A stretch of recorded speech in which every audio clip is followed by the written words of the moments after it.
So ఇంకొక కొంతమంది అయితే అడగమంటున్నారు సార్, ఇప్పుడు చాలా మంది డైలీ పూజలు చేస్తూ ఉంటారు. ఆ పూజలు చేసే టైంలోనే చేసే పొరపాట్లు ఉంటాయి. ఆ పొరపాట్లు ఏంటి, ఆ ఏ పొరపాట్లు చేయకుండా ఉంటే మనం చేసిన పూజకి ఫలితం దక్కుతుంది అంటారు అని ఒక వ్యూవర్ అడగమంటున్నారు. అంటే బ్రాడ్గా ఆలోచిస్తే అమ్మా, వాళ్ళ ఇంట్లో వసతులను బట్టి సపరేట్ పూజా మందిరం చిన్నగా ఉంటుంది, along with the doors. Mobile దూరంగా ఉండాలి, పూజ మధ్యలో మొబైల్ మాట్లాడకూడదు. అండ్ పూజా మందిరంలో డోర్ వేసుకునే వీరింటే డోర్ వేసుకోవాలి. నెంబర్ 1. పూజలో కూర్చునేటప్పుడే మీరే వాళ్ళకి చెప్పాలి, నేను పూజలో ఉన్నాను, 15 minutes 20 minutes what ever the time, please don't disturb me అని ముందే వాళ్ళకి చెప్పాలి. కాన్సన్ట్రేషన్లో ఉండాలమ్మా. నేను చాలామంది చూస్తాను, పూజ చేస్తారు, ఎవరిని వస్తే వాళ్ళ ఇంటిని చేస్తారు, పూజ చదువుకుంటూ టీ తాగుతుంటారు. పూజ మధ్యలో టీ అయిందండి అని భార్య పిలిస్తే మళ్ళీ టీకి పోతాడు. అరే పూజ అయిన తర్వాత తాగొచ్చు కదా ఒకరోజు టీకి. మొబైల్ మధ్యలో వస్తే ఇంపార్టెంట్ కాల్ అయితే అది తీసుకుంటాడు. అంటే ఇది సగం పూజ కదా. ఏ పని చేసినా కూడా, పూజ ఒకటే కాదు, ఏ పని చేసినా కూడా ఫుల్ అటెన్షన్లో చేయాలి. కాన్సన్ట్రేషన్ అటెన్షన్ ఉండాలి కదా. సో పూజలో that is the main thing అమ్మా. పూజ దగ్గర కూడా కొన్ని ప్రమాదాలు ఉంటాయి. పూజ ఇప్పుడు ఎలక్ట్రిక్ ల్యాంప్స్ కొంతమంది పెడతారు, దీపం వెలిగిస్తారు. వీళ్ళ పంచా పట్టుది కట్టుకున్నప్పుడు ఓసారి దానికి తగలొచ్చు, అది తగిలి మంట వచ్చే అవకాశం ఉంటుంది. అంటే కిచెన్లో ఇంత నిప్పు అనేది పంచభూతాలు డేంజరస్. వీరేదో కళ్ళు మూసుకునేసి పూజలో ఉన్నారనుకోండి, కొంతమంది అలా కూడా ఉంటారు. ఓ 10-15 నిమిషాలు ఇంత లోపల ధోతి అంటుకునేసి మీ కాలు గాలేంతవరకు మీకు తెలియకపోవచ్చు. అది physical care is different thing. కానీ పూజ అంటే మీరు ఒక తన్మయంలో, ఆ తన్మయంలో ఉండడానికి when you are losing yourself, then environment, physical environment నుంచి ప్రొటెక్షన్ ఉండాలి కదా మీకు. నేను అందుకే ఈ దీపము దాని గురించి కేర్ అని అది చెప్పడానికి. అండ్ మీరు 5 నిమిషాలు పూజ చేసినా, 15 నిమిషాలు పూజ చేసినా 15-20 minutes కన్నా ఎక్కువ ఉండదమ్మా పూజ. అంటే మీరు మామూలుగా ఏదైనా శ్లోకాలు మంత్రాలు అవన్నీ చదివినా కూడా ఫోకస్లో దాన్ని ఐసే పూజలోనే మెడిటేషన్ కలిసి ఉండాలి. పూజా కమ్ మెడిటేషన్, ఏకాగ్రత, థాట్లెస్ కండిషన్, ఇవన్నీ కలిపి అది 5 నిమిషాలు చొప్పున ఒక డైలీ కోర్స్ కింద everything CHORES daily chores and daily course also COURSE. లేవగానే మన స్నానం ఇవన్నీ డైలీ రిచువల్స్ అయిన తర్వాత మనకి ఈ పూజకి ఒక 15 minutes నుంచి హాఫ్ అన్ అవర్కి మనకి వెసులుబాటును పట్టి ఇది చేయాలమ్మా. ఇవే తప్పు. పూజ మధ్యలో వేరే వాళ్ళతోనే మాట్లాడము, ఇటు పూజ ఆన్ ఉంటుంది, అటు టీవీ ఆన్ ఉంటుంది. These are all bad things. You should stay focused కదా. అండ్ దానికి ఇంటి వాళ్ళు కూడా సహకరించాలి. నా పూజా టైంలో no one should disturb me, standing instruction అంటాం మనము. స్టాండింగ్ ఇన్స్ట్రక్షన్ అంటే మళ్ళీ చెప్పరు. ఈ ఇన్స్ట్రక్షన్ మళ్ళీ వెనక్కి తీసుకునేంత వరకు this follows. Pin drop silence ఇంకో పదము. నేనేమైనా మాట్లాడితే నేనే మాట్లాడాలి. పూజలో మంత్రం ఏమైనా చదివేతుంటే తప్ప మిగిలిన వాళ్ళు ఎవరు ఈ 15 minutes you are not allowed to speak. Mobiles అన్నీ సైలెంట్లో పెట్టుకోండి, తర్వాత ఆన్సర్ చేయండి. అంతా కొంచెం స్ట్రిక్ట్గా ఉండాలి. సో మధ్యలో టీవీలు చూడటము, టీలు తాగడం చేయకుండా భగవంతుడికి మొత్తం మన మనసు ధ్యానం ఉండి, సో కోరుకునే కోరికలు కూడా కొంచెం స్వచ్ఛత కోరొద్దమ్మా. నేను జనరల్గా ఏం చేస్తానంటే గుడికి పోయేదే నేను తక్కువ. అయితే ఈ పని సభ్యంగా జరిగేటట్టు చూడు స్వామి అనుకోవాలి. అంతే. నాకు ఇది కావాలి అది కావాలంటే ఆయన ఏది ఇవ్వడు అంటారు. ఇచ్చిన ఆయనకి తెలుసు మన నమ్మకము. మనం అడక్కిపోయినా కూడా మనకేం కావాలో ఆయనకి తెలుసు. So if you deserve it he will give. Okay.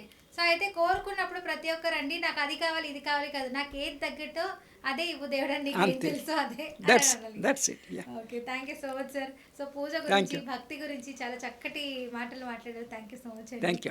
So చూసారు కదండి, ప్రతి ఒక్కరు పూజ చేస్తూ ఉంటారు, చిన్న పొరపాట్లు చేస్తున్నారు. కాల్ వచ్చిందని పూజ చేస్తున్నారు, వెంటనే కాల్స్ మాట్లాడతారు, మళ్ళీ వెంటనే టీ వచ్చిందంటారు, మన టీ అని చెప్పి వెళ్ళిపోతారు. సో అలా మధ్యలో పూజని ఆపేస్తూ పోవడం అట్లా కూడా కరెక్ట్ కాదు, భంగం అవుతుంది. దానివల్ల దేవుడికి కూడా కోపం వచ్చే ఛాన్సెస్ ఉంటుంది. దేవుడికి కోపం వస్తే మనందరికి బాగానే తెలుసు ఇలాంటి అనర్థాలు జరుగుతూ ఉంటాయి. ఒకరొకరు కొట్టుకుంటూ ఉండడం, ఇంట్లో మనశ్శాంతి లేకుండా పోవడం, ఇలాంటివి జరుగుతాయి. సో ఇవన్నీ ఏం లేకుండా ఉండాలి అంటే ప్రశాంతంగా కూర్చొని ఒక 10 నిమిషాలు 15 నిమిషాలు పూజ చేసుకుంటే ఎలాంటి ప్రాబ్లమ్స్ రావు. సో మెయిన్లీ ఈ సమయంలో మమ్మల్ని కదిలించొద్దు, పూజ అయిన తర్వాత ఏదైనా మాట్లాడాలి అని చెప్పి ఇంట్లో వాళ్ళకి గట్టిగా ఇన్స్ట్రక్షన్ చెప్పండి అని సార్ చెప్తున్నారండి. Thank you so much sir. Thank you.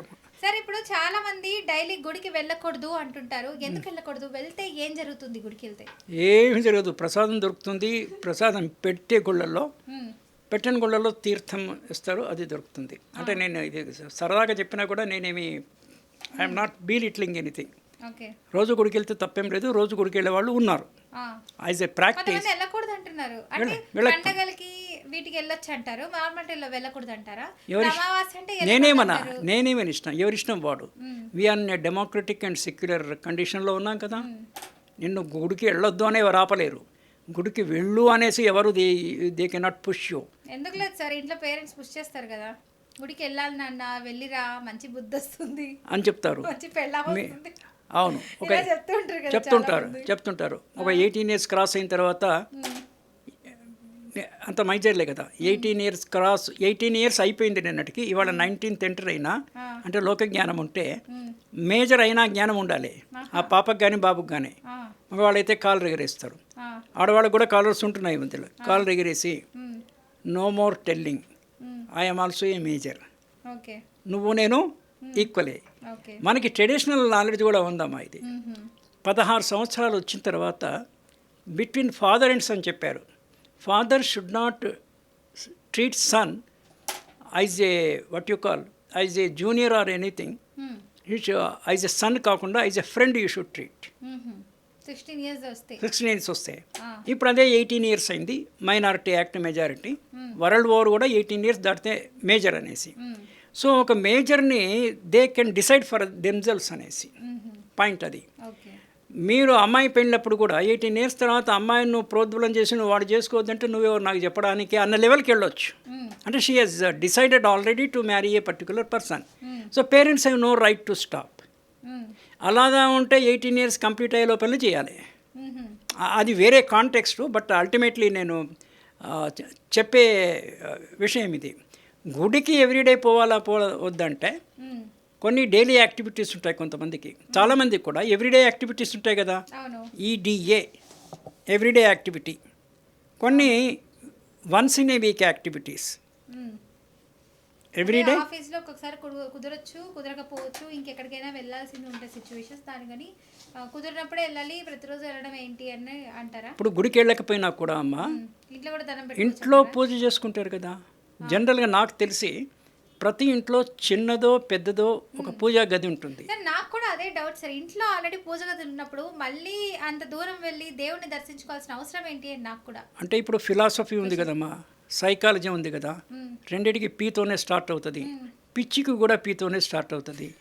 ఎవరి పిచ్చి వారిది. ఇక్కడ భగవంతుడే ఉంటాడు, అక్కడ భగవంతుడే ఉంటాడు. భగవంతుడు ఎక్కడే ఎక్కర్లేదమ్మా, మీ లోపలనే భగవంతుడు ఉన్నాడు. మీ ప్రాణమే మీ భగవంతుడు లోపల ఉన్నాడు. కాబట్టి యు ఆర్ యాక్టివ్. వన్స్ ఈ vanishes you are inactive. You become a వస్తువు. వ్యక్తి, వస్తువు, విషయము. విషయము బుర్రలో ఉంటుంది, వస్తువు బాడీ పార్ట్స్, వ్యక్తి, వస్తువు, అంతే కదా. లోపల ప్రాణం ఉంది.